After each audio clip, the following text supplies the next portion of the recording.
तो सबसे पहले यहाँ पे जो पोएट है हेनरी वाड्सवर्थ लॉन्गफेलो, उन्होंने हमें यहाँ पे बताया है कि हॉन्टेड हाउसेस कौन-कौन से हाउसेस हॉन्टेड होते हैं। उन्होंने लिखा है all houses wherein men have lived and died are haunted houses. मतलब जहाँ पे भी इंसान रहे हैं और मरे हैं वो सारे हाउसेस को हम लोग क्या बोल सकते हैं, हॉन्टेड हाउसेस कह सकते हैं। Through the open doors the harmless phantoms on their errands glide with feet that make no sound upon. क्या बोल रहा है poet? Through the open doors the harmless phantoms क्यों बोला गया है? यहाँ फैंटम्स का मतलब होता है गोस्ट, और हार्मलेस मतलब जो आपको कोई भी नुकसान नहीं पहुंचाना चाहता।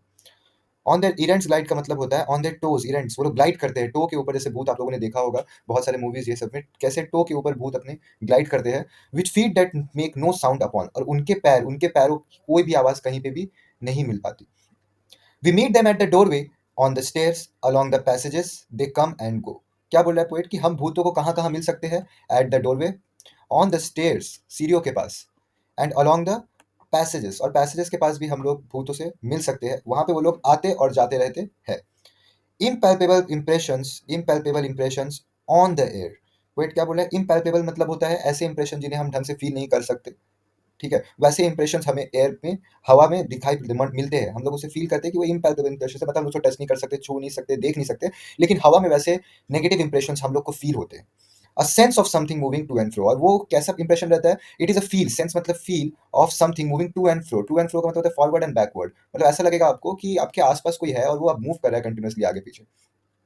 Next, there more guest at the table than the host invited. क्या बोल रहा है? गेस्ट जितने हम लोग इनवाइट करते हैं, सिर्फ उतने गेस्ट टेबल पे नहीं रहते, मतलब डाइनिंग टेबल पे उतने गेस्ट नहीं रहते हैं, बल्कि उससे ज्यादा रहते हैं। जैसे आप सोच रहे हो आपने अपने 10 रिलेटिव बुलाए हैं, 5 फ्रेंड बुलाए हैं, तो टोटल 15 लोग वहां पे होने चाहिए, लेकिन वहां पे 21, 22, 23 ऐसे लोग हैं। वो कौन है गेस्ट? वो गेस्ट है जो आपके पूर्वज है, जो आपके एंसेस्टर्स है, वो लोग वहां पे प्रेजेंट रहते हैं। इसलिए पोएट बोल रहा है there are more guest then at the table then the host invited, मतलब जितने इनवाइटेड होते हैं उससे ज्यादा गेस्ट हमेशा प्रेजेंट रहते हैं। नेक्स्ट, द इल्यूमिनेटेड मतलब है बहुत ज्यादा लाइट है, जगमगाया हुआ हॉल। इज थ्रॉन्ग मतलब crowded with quite inoffensive. Again inoffensive word use किया गया, आप लोग नोट डाउन करना कि पोएट कंटिन्यूअसली गोस्ट को हार्मलेस इनऑफेंसिव बता रहा है, मतलब ये गोस्ट किसी को कोई नुकसान नहीं पहुंचाना चाहते। बिकॉज पोएट यहाँ पे डेडिकेट कर रहा है कि ये गोस्ट वही इंसान है जो पहले उस घर में रहते थे, और जिनकी डेथ उस घर में हो चुकी थी। जैसे आपके पूर्वज, जैसे अभी आप रहते हो, पहले आपके घर के ओनर कोई और था, दादाजी थे आपके या फिर परदादाजी थे, तो वो लोग का डेथ हो गया, तो वो लोग अब आपके ही आसपास रोम करते हैं, बट वो आपको फील नहीं होने देते। इसलिए यहाँ पे पोएट बोलता है कि जब हम लोग खाने बैठते हैं टेबल पे, तो हमेशा जितने गेस्ट हम लोगों ने इन्वाइट किए हैं उससे ज्यादा गेस्ट वहाँ पे प्रेजेंट होते हैं। और जो इल्यूमिनेटेड हॉल रहता है, मतलब जो भी हाउस का इल्यूमिनेटेड जगमगाया हुआ एकदम लाइटों से डेकोरेट किया हुआ हॉल है, पूरा लाइटनिंग से डेकोरेट किया हुआ हॉल है, वो पूरा थ्रॉन्ग रहता है, मींस क्राउडेड। थ्रॉन्ग का मतलब होता है क्राउडेड विद क्वाइट, मतलब एकदम शांत साइलेंट गोस्ट, इन ऑफेंसिव गोस्ट से वो वाला पूरा भरा हुआ रहता है वो हॉल। और वो गोस्ट कैसे रहते हैं यहाँ पे बताया गया, देखिए सिमिली का यूज करके, as silent as the pictures on the wall. वो गोस्ट कैसे रहते हैं? एकदम साइलेंट, उतनी साइलेंट रहते हैं जितने साइलेंट उनके पिक्चर्स रहते हैं। जैसे हमारे घर में हमारे एंसेस्टर्स के फोटोज रहते हैं, जो ये घर में हमारे साथ पहले रह चुके हैं, जो आपके घर में आपके साथ पहले रह चुके होंगे। आप लोग देखे होंगे कि उनका फोटो आपके वॉल्स पे अलग अलग जगह पे, जहाँ पे आप लोग वहाँ पे पूजा करते हैं, वो जगह पे उनका फोटोज लगाया जाता है। तो वही पोएट कंपैरिजन कर रहे हैं कि जितने शांत उनकी फोटो है, उतने ही शांत भाव से वो एक जगह से दूसरी जगह मूव कर रहे हैं आप ही के घर में। द स्ट्रेंजर, अब देखिए ये वाला जरूर आप लोग लाइन नोट करिएगा, क्योंकि ये वाले लाइन में गोस्ट खुद ही स्पीक कर रहा है, मीन्स पोएट ने यहाँ पे गोस्ट की तरफ से कुछ लाइन्स यहाँ पे ऐड की है। देखो गोस्ट क्या बोल रहा है? The stranger at my fire side can not see the forms, means types और अनदर अदर फॉर्म्स। देखो फॉर्म्स बहुत टाइप के होते हैं, लिविंग ह्यूमंस होते हैं, ये गोस्ट होते हैं, ऐसे बहुत सारे फॉर्म होते हैं। तो वो भूत जो है वो बोल रहा है कि जो स्ट्रेंजर मेरे सामने है, मतलब जो ह्यूमन बींग मेरे सामने है, फायर साइड के सामने है, वो सारे फॉर्म्स नहीं देख पा रहा है जो वो गोस्ट देख पा रहा है। Not here the sounds I hear, और वो सारे साउंड्स भी हियर नहीं कर पा रहा है जो ये गोस्ट सुन पा रहा है, right? But he perceives, perceives का मतलब होता है अंडरस्टैंड्स, परसीव का मतलब समझना, परसीव का मतलब होता है understand, but he perceives what is while and me all that has been is visible and clear. क्या बोल रहे हैं? उसको परसीव, उसको समझने की कोशिश करनी पड़ती है कि क्या हो रहा है आसपास में, लेकिन गोस्ट के लिए ये सारा ऑलरेडी विजिबल है, पूरा सभी कुछ विजिबल है और एकदम क्लियर भी है, राइट? तो हम लोग नेक्स्ट पैराग्राफ में चलते हैं। We have no title deeds to our to house or lands. क्या बोल रहा है पोएट? क्या बोल रहा है? ध्यान से इस पैराग्राफ को नोट करिएगा। पोएट बोल रहा है we have no title deeds. Title deeds का मतलब होता है ओनरशिप टाइटल, मतलब हमारे पास हमारे घरों का या फिर अपने लैंड्स का कोई भी ओनरशिप टाइटल नहीं है। Owners and occupants of earlier dates, मतलब जो लोग पहले इस घर के ओनर थे, वही लोग आज भी इस घर के ओनर है। जस्ट बात यह है कि हम उन्हें देख नहीं सकते, और आज भी उन्हीं लोग के पास पूरा ओनरशिप है, हम लोगों के पास आज भी ओनरशिप नहीं है। From graves forgotten stretch their dusty hands. यहाँ पे ग्रेव्स फॉरगॉटन का मतलब क्या है? मतलब जो इंसान मर गए, जैसे आप आपके फैमिली में कोई पहले रहता होगा, आपके ग्रैंडफादर या फिर आपके ग्रैंडफादर के भी फादर और दादाजी, वो लोग जब मर चुके हैं तो अभी आपके घर में ज़्यादा कोई उनको याद नहीं करता होगा। तो इसलिए यहाँ पे पोएट बोल रहा है कि द ग्रेव्स फॉरगॉटन, जो ग्रेव्स हम लोग भूल चुके हैं, जो डेथ्स हम लोग भूल चुके हैं, वहाँ से वो लोग क्या कर रहे हैं? अपने डस्टी हैंड्स, मतलब ग्रेव के अंदर वो लोग को तो दफना दिया गया था ना, तो उसके बाद वो लोग वहाँ से अपने डस्टी हैंड्स को बाहर निकाल रहे हैं और अपना हिस्सा मांगने के लिए वापस आ रहे हैं। टू होल्ड इन मॉर्टमेन मतलब to hold the mortgage of their old estates, old property, estates मतलब प्रॉपर्टी होता है, तो वो अपने ओल्ड हिस्से, अपने ओल्ड प्रॉपर्टीज को वापस लेने के लिए वो लोग आ रहे हैं, क्योंकि वो लोग को भी अच्छा नहीं लग रहा है कि आप लोग उन्हें भूल चुके हो, आप लोग उन्हें भूल चुके हो, इसलिए वो लोग अपने ग्रेव से अपने हाथ बाहर निकाल कर आपसे उनका हिस्सा वापस मांगने आ रहे हैं।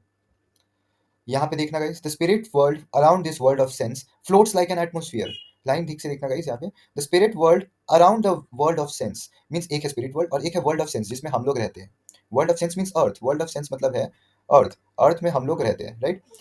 ये जो स्पिरिट वर्ल्ड है वही एक एटमॉस्फेयर की तरह हमारे अर्थ के आसपास भी फ्लोट करता है। जैसे हमारे अर्थ के आसपास हवा फ्लोट करता है, ऑक्सीजन फ्लोट करती है, आसपास हमें हर जगह ऑक्सीजन मिलती है, वैसे ही स्पिरिट वर्ल्ड जो है, मतलब जितने भी स्पिरिट है, जितने भी गोस्ट है, वो भी हमारे आसपास ये एटमॉस्फेयर की तरह ही फ्लोट करते हैं। एंड एवरीवेयर वॉफ्स, वॉफ्स मतलब होता है फ्लोट्स, वॉफ्स मतलब भी फ्लोट्स ही होता है, same, floats through their earthly mist and vapour dense. क्या बोल रहा है पोएट देखिए, जो स्पिरिट्स है वो लोग भी जैसे हमारे यहाँ पे मिस्ट मतलब फॉग, मॉइस्चर, ये सब जैसे हमारे आसपास में मूव करता है, वेपर जैसे हमारे आसपास में कंटिन्यूअसली एयर में मूव करते हैं, वैसे ही ये vital breath means there, vital breath का मतलब यहाँ पे गोस्ट से लिया गया है, और वाइटल जो ब्रेथ है, जो vital very very important breath, वो भी हमारे आसपास में मूव कर रही है, हमारे आसपास के एयर में फ्लोट कर रही है continuous.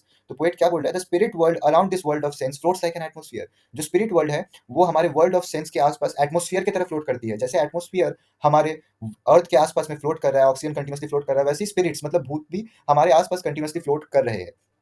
And everywhere walks through this earthly mist and vapour dense. और जैसे अर्थली मिस्ट और वेपर डेंस, वेपर एकदम डेंस वेपर मींस बहुत हैवी वेपर्स जो आसपास हमारे फ्लोट कर रहे हैं, वही वेपर और मिस्ट के साथ साथ गोस्ट भी आसपास में हमारे मूव कर रहे हैं।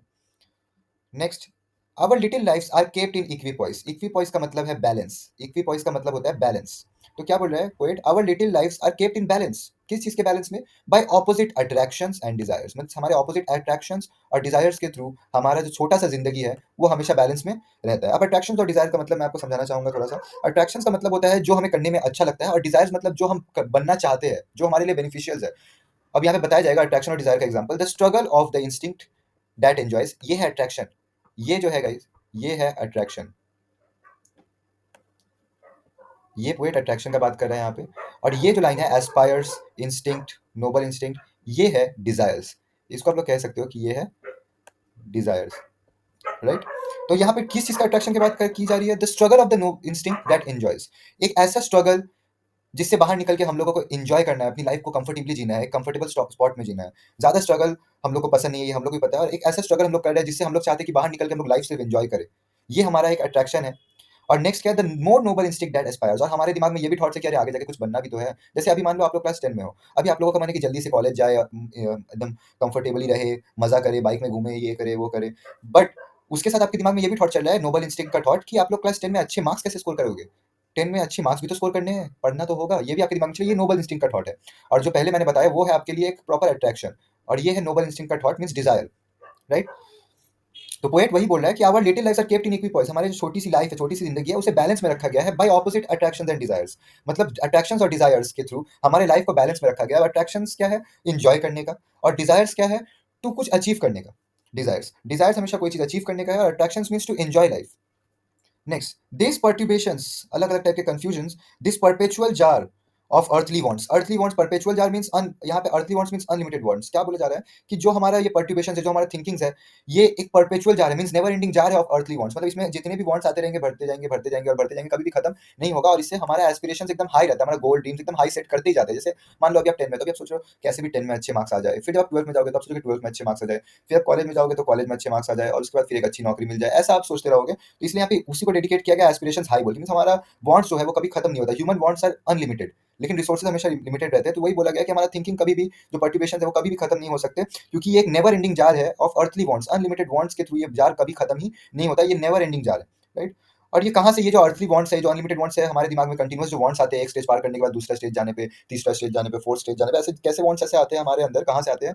These thoughts come from the influence of an unseen star. Poet कहता है कि एक अनसीन स्टार मतलब पोएट एक अनसीन पावर मीन्स अनअकम्प्लिश, जो किसी को नहीं पता, वो एक अनसीन पावर से हमें ऐसा इन्फ्लुएंस मिलता है। पोएट उसको और एक टर्म से यहाँ पे बताता है जो है undiscovered planet in our system. मतलब पोएट बोलता है कि ये जो इतना थॉट्स हमारे दिमाग में आते हैं ना, ये कोई और प्लैनेट जो अनडिस्कवर्ड है उसके इन्फ्लुएंस की वजह से आते हैं। एक ऐसा प्लैनेट जो अनडिस्कवर्ड है उसके इन्फ्लुएंस, उससे इन्फ्लुएंस होकर हम ऐसा सोचते हैं कि अब ये हो जाए, उसके बाद बस उसके बाद ये हो जाए। ऐसे सोच सोच के हम लोग अपना एस्पिरेशंस को और हाई करते जाते हैं, अपने वांट्स को अनलिमिटेड बना देते हैं। एक वांट सेटिस्फाई होता है, दूसरा वांट्स पे चले जाते हैं। ठीक है, तो पोएट यही बोलता है कि देस wants come from the influence of an unseen star. Unseen star means unseen power, मतलब एक ऐसा पावर जो किसी को नहीं पता है, एनिमस पावर जो किसी को भी नहीं पता है, बट हम लोग पोएट के द्वारा समझ रहे हैं कि वो बताना चाहते हैं कि हमारा माइंड के थ्रू हमें इतना सारा इंस्ट्रक्शंस मिलते हैं। अनलिमिटेड वांट्स हमारे माइंड के थ्रू हमें मिलते हैं। राइट, नेक्स्ट चलते हैं नेक्स्ट पैराग्राफ पे। As the moon from some dark gate of cloud throws over the sea a floating bridge of light. क्या बोल रहा है पोएट, ध्यान से देखेंगे। पोएट बोल रहा है as the moon from some dark gate of cloud means moon को एक डार्क गेट ऑफ क्लाउड बोला गया है, और वो क्या कर रहा है, throws over the sea a floating bridge of light. Means आप लोग अगर ध्यान से देखें तो जब मून आसमान में रहता है तो वो एक लाइट रोशनी अपना इस तरीके से रोशनी उतारता है जमीन पे, और सी पे अगर आप देखोगे तो वो एक ब्रिज ब्रिज की तरह काम करती है। किसकी तरह काम कर रही है, एक this is working as a bridge की तरह ये काम करती है मून से जो रोशनी उतर रही है। तो वही पोएट बोल रहा है अक्रॉस दोस ट्रेम्बलिंग प्लैंक्स। ट्रेम्बलिंग मतलब होता है शेकिंग, शेकिंग प्लैंक्स मतलब प्लैंक्स ऑफ वुड, जिसको हम लोग प्लाई बोलते हैं, जो हमारे घर में बेड्स के नीचे लगाया जाता है प्लाई। तो वही बोल रहा है कि ये एक प्लैंक का ब्रिज जैसा लगता है। मतलब पोएट का बोलने का मतलब है मून जब अपना रोशनी सी के ऊपर डालता है, मतलब समुद्र के ऊपर, अगर आप लोग मान लो कि ये जो यहाँ पर हम लोग देख रहे हैं, अगर ये समुद्र है यहाँ पे पूरा, और सी के ऊपर अगर मून ऐसे करके ये करे, तो ऐसा लगता है कि बीच में एक ब्रिज बन चुका है, ब्रिज बन चुका है। और ये ब्रिज किसी से बना है पोएट के अकॉर्डिंग, लगता है कि शेकिंग प्लैंक्स, मतलब ये वुडन प्लैंक से बना गया है ये ब्रिज, और ये हिल रहा है कंटिन्यूस, क्योंकि मून का लाइट भी सी के वेव्स के अकॉर्डिंग मून का लाइट भी हिलते रहेगा। राइट, इसलिए पोएट के अकॉर्डिंग ये ब्रिज कंटिन्यूसली हिल रहा है। राइट, और ये हमें कहाँ ज्वाइन करता है, ये जो ब्रिज है ये हमें कहाँ ज्वाइन करता है, इनटू द रेन, मतलब dream of mystery and night. Means देखो, अब मैं बताता हूँ इसका पूरा मतलब, थोड़ा सा ये पोएट, ये पैराग्राफ, ये स्टैंजा थोड़ा सा टफ है, बट मैं आपको इजी से इजी वे में समझाने की कोशिश करूंगा। And as the moon from some dark gate of cloud throws over the sea a floating bridge of light. जो मून है एक डार्क गेट ऑफ क्लाउड की तरह माना गया, ऐसा क्योंकि मून एक क्लाउड की तरह लगता है अंधेरे में, डार्क क्लाउड की तरह। तो बोला गया पोएट के थ्रू कि एक डार्क गेट ऑफ क्लाउड है मून, जो अपना लाइट सी के ऊपर अपना लाइट फैलाता है, और उसका मून लाइट जो है वो कैसी लगती है, एक फ्लोटिंग ब्रिज की तरह वर्क करती है upon the sea, over the sea. Across whose trembling planks our fancies, fancies means हमारी जो जितनी भी इच्छा है, ड्रीम्स है, वो सब क्राउड करते हैं, मीन्स वहां पे मीट करते हैं। तो मतलब हम लोग जब, ये एक इमेजिनरी ब्रिज है, राइट, तो वैसे ही पोएट बोल रहा है कि जैसे ये एक इमेजिनरी ब्रिज है, वैसे ही हम लोग जब रात को सोते हैं तो जो हमारे ड्रीम्स है उसमें हम लोग दूसरे दूसरे पर्सन से मिल पाते हैं। जैसे अगर मान लो कि एक इंसान है राहुल, उसकी डेथ हो चुकी है, ठीक है, अब मैं उसके साथ बचपन में बहुत ज़्यादा खेलता था फुटबॉल, तो अब तो मैं उसके साथ खेल नहीं पाऊंगा, लेकिन जब मैं रात को सोऊंगा तब मैं ड्रीम्स में हो सकता है उसके साथ खेल सकूं फुटबॉल।